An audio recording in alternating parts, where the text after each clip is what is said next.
So we're about to start our next session, Establishing Your Brand. Social media begs the question, am I a person, brand, or both? Kim Lewis, best known as the lead designer behind ABC's Extreme Makeover Home Edition and founder of Vagabond Designs, knows a little bit about the topic, having designed over 120 homes in 43 states with work featured on a number of television networks. Kim will speak to establishing her personal brand as well as her company brand. Ladies and gentlemen, Kim Lewis. Thanks, Nick. Thank you. Thank you, Nick. Hey, guys. It's so nice to be here. Thank you so much for having me. I'm super excited to share some insight with you today on establishing your brand. Like Nick said, my name is Kim Lewis, and I am from Austin, Texas. Yes, proof that not everyone in Texas is big. But, oh, where's the clicker, Nick, actually? Is it where? It's this. Just that? Okay, got it. All right. So I have spent the last 10 years designing for television shows, and I'm kind of coming out of that and starting to do my own thing. So I'm at a very pivotal point in my career, and certainly will stand up here and give you insight and tell you I don't have everything perfect, but we're learning together, and I'm excited to share with you what I've learned on what you can and shouldn't do when establishing your brand and separating it apart from yourself versus your company. So, like Nick said, I designed 120 homes on Extreme Makeover Home Edition. Do you guys remember that TV show? It's been off for a couple of years now. But traveled across 46 states, worked with a number of incredible builders and vendors that are here now, like KBIS and IBS. And so I learned a lot traveling on the road, and we got to see a lot of things happen really quickly and do incredible designs around the country.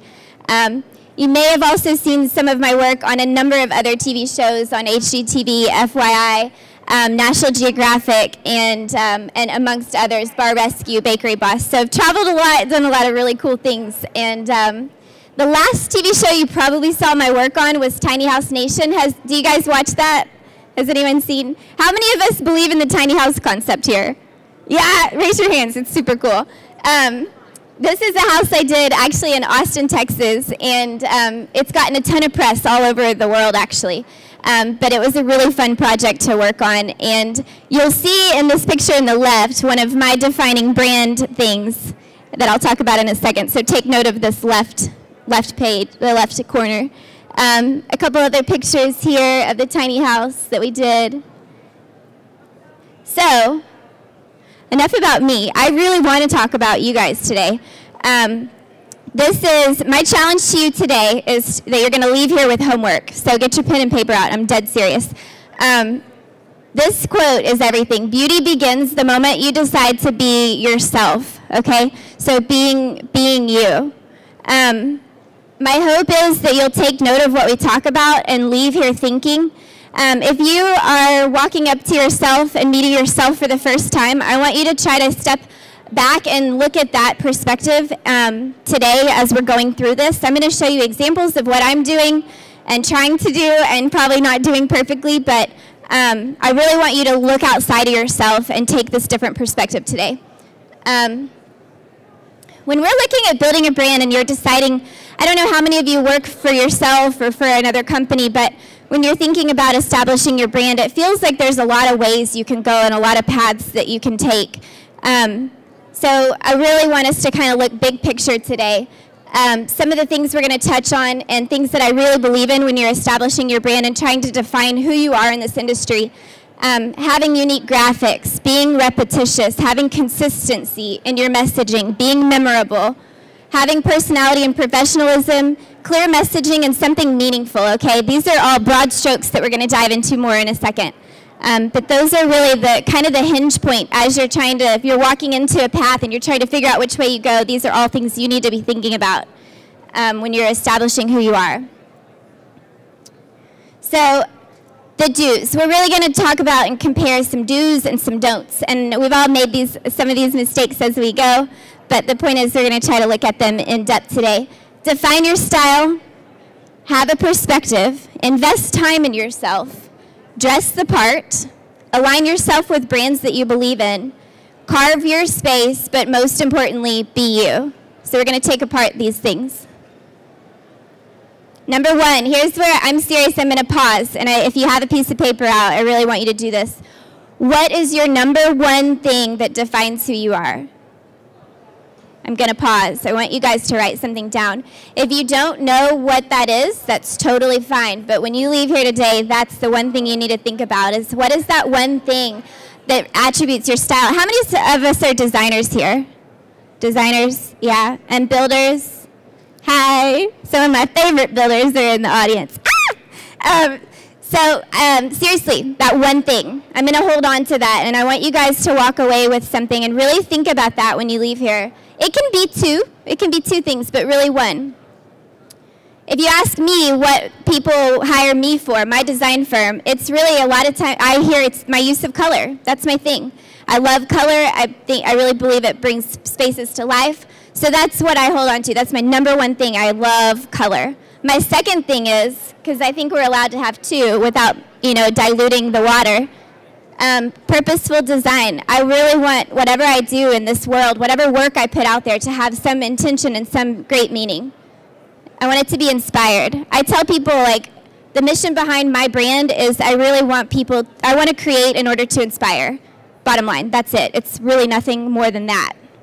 That's my mission. You have to have a mission statement when you're building a brand.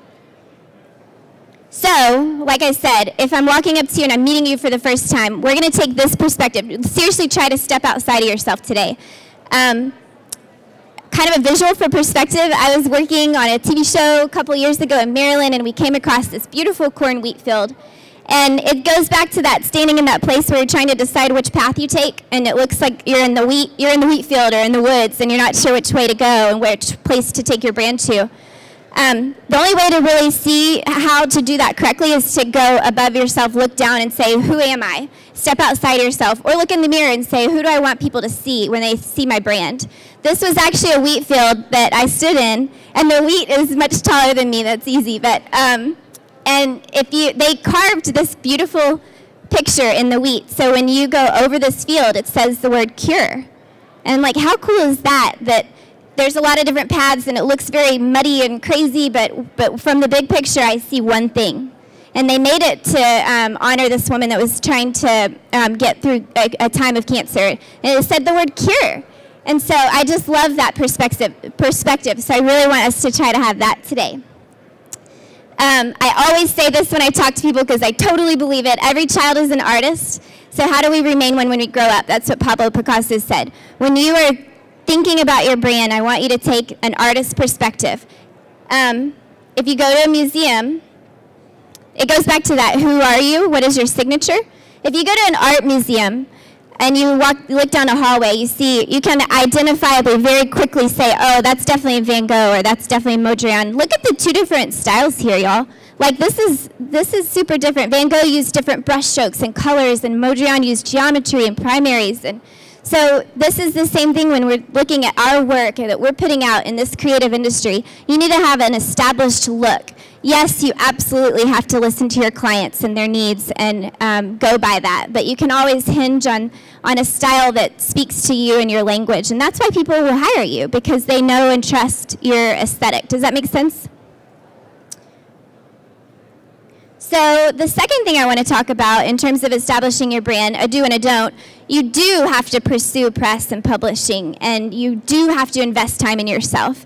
A misconception is that people that you see in all the great magazines, the editors came to them and said, oh, we really loved your work, we want to put it in the magazine. That is not necessarily the case. You can't stand around and wait for things to happen. You have to go out and pursue it and take that time and invest in yourself. We all have super long work days, and it takes a lot of extra effort to go to editors and pitch them things, but it's really critical to building your brand and getting yourself out there in the industry. And the more people see you, the more they understand who you are, and that's really establishing your brand. Meet editors and then update them on your projects. They may or may not publish it, but you're putting it in front of them, and you're establishing that relationship. So don't assume that press will come to you. Go out and pursue it. I was an InStyle. You guys, I spent hours on Publish. I mean, every week I'm carving out time and trying to do different things to put my company out there. And it takes a lot of extra effort. I probably have bigger bags under my eyes because of it, but that's part of it. So a do and a don't. We have to talk about social media, like Nick said. In social media, how do you separate yourself? Don't underestimate the power of social media in your company. Y'all, it's free. You know, it's time invested, and time is money. But you have this beautiful platform. You know, when I studied in college, I actually studied marketing, and you know, people used to pay tons of money for newspaper articles, and now we've got this amazing platform. Use it. Does it take time out of your day? Yes, it does. But you've got to do it. Facebook is an incredible place to build your fan page. Twitter is that conversational, constantly talking. Again, I'm not the best at this. It takes time and thought and energy. Pinterest, creating inspiration boards. That will bring people to you to see what you're drawn to and help them gain trust in your style and trust in your instincts. And Instagram is really a photo journal. There's a whole study on Instagram that we could talk about that we won't today, but I encourage you to take some kind of Instagram building class, because there's a lot of ingenuity behind how you should. Instagram is really a modern day palette for your brand and how to put yourself out there. All of these, the one key thing to do amongst all of them is to always have a clear message and to always be putting out the same messaging and make it consistent. And that's, you know, you can link all these accounts, so it makes it really simple to do so. But it's very important that these all say the same thing about who you are and your brand. So this is an account that I pulled as a reference and an example. They say that you really should be choosing the same filter and putting out the same perspective. So if I snap a picture of my Instagram account, again, I'm not perfect at this, it should have a similar vibe, so that when you're building followers, people know what to expect, and they're following you because they really like what they see.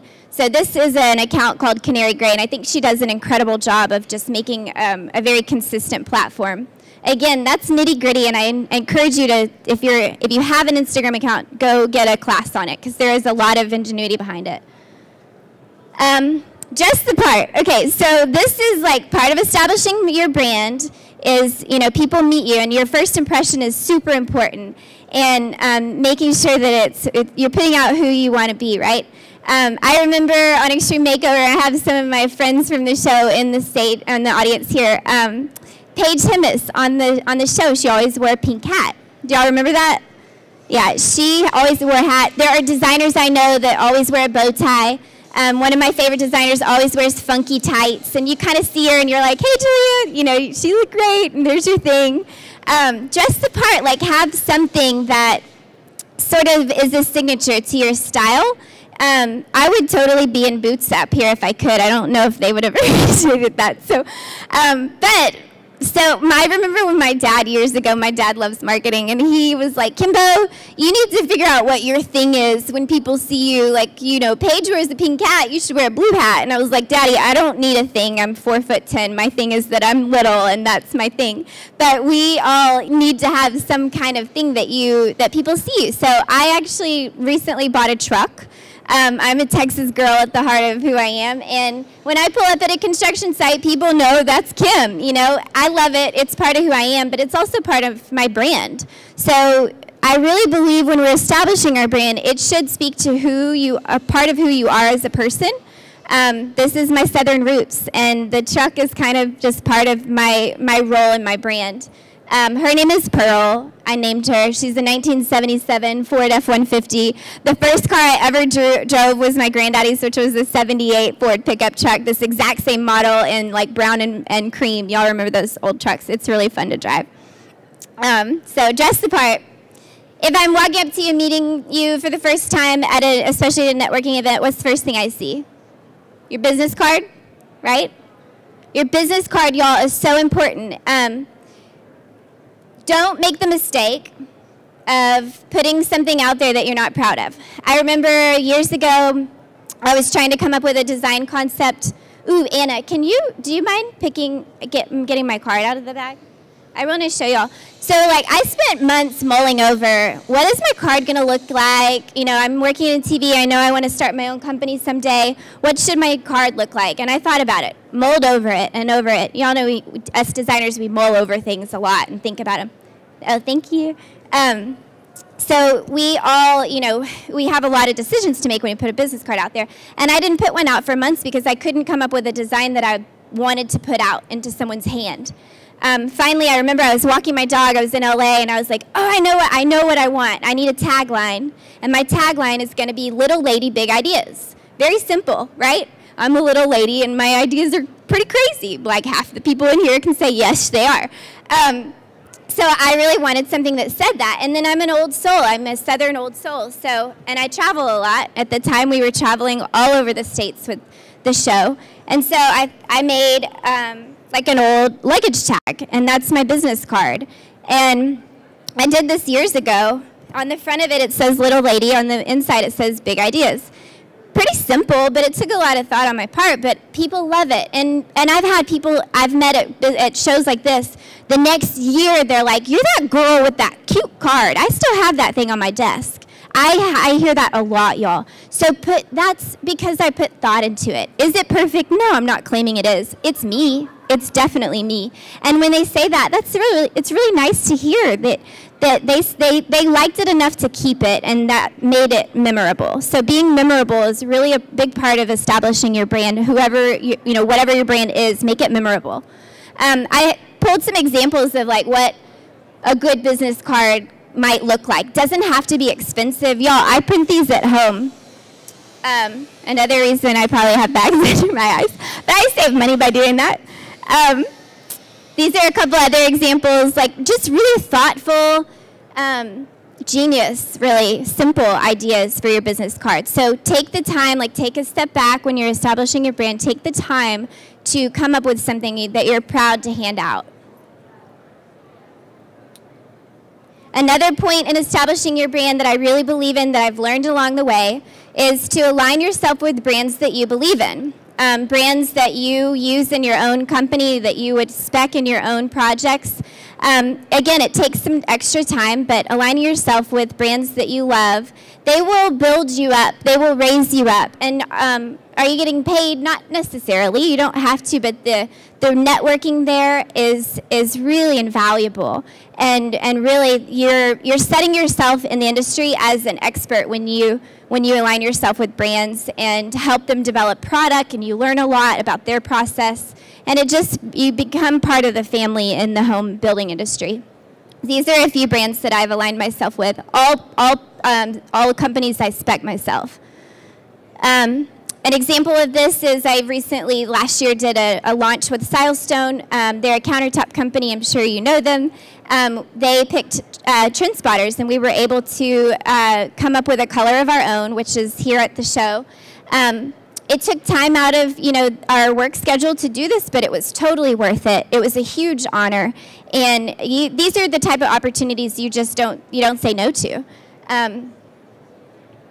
So one of the second to last things that I want to talk about is carving your space. I mean, isn't that what creativity is all about? Really and truly, I think that when you're establishing your brand, you're in this really empowered position to put yourself out there and do the work that you really want to be doing and carve that niche for yourself. You don't have to do what everybody else does. And I think when you choose to take risk and be courageous in that effort, you're actually putting yourself in a place where you stand out and you're more memorable, and you get to do things that you really believe in, because at the end of the day, we should be passionate about what we do. So don't put a ceiling on what you do. If you want to go do some crazy project in design or build, do it. I just really believe that we don't have to always do the same thing. We don't have to always use subway tile. We don't have to always do the same house plan. We don't have to get down that track. We can really stand out and do what we want. This is actually a silo, the wheat field that I referenced earlier. This was next to that project. We built a silo for a TV show. This whole project on the right side, we did it for $60,000, which is crazy. It's not much money, right? And that was the outcome. So when you get approached with projects and you think it's impossible, just like really hunker down and do what you can. But this is part of my brand. Remember the little lady, big ideas? Like, this is what I love to do. It's part of who I am, and it's part of why people hire me. Another example, we put a school bus in a cabin, and this I worked on with several other people from Extreme Makeover. We're all this like traveling bandwagon that sticks together pretty much. People ask me a lot, like, what was your favorite house that you ever did on that show? I still talk about it sometimes because it's part of what has led me to this experience. And this was one of my favorite houses. We put an airplane in the house, and is it crazy? Absolutely, yes. But it's part of the why I love what I do. So carving your space. So what I learned on Extreme Makeover, all of our experience that leads us up to where we are and when we're building our brand, you have to take that all into account and bring it with you to go ahead and where you're going, right? So I learned on Extreme Makeover that design can change lives. That is part of my brand. Create, remember create, I want to create to inspire. That's what that is, all of it. So I had an opportunity to go to Ghana, West Africa. We built an art center for kids. I loved that opportunity so much that I'm carrying that into my brand.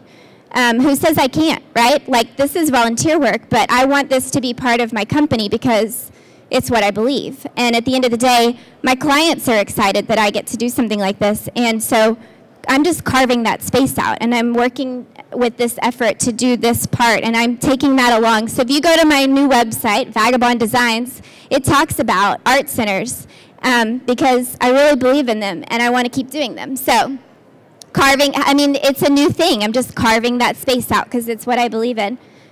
These are pictures from the kiddos.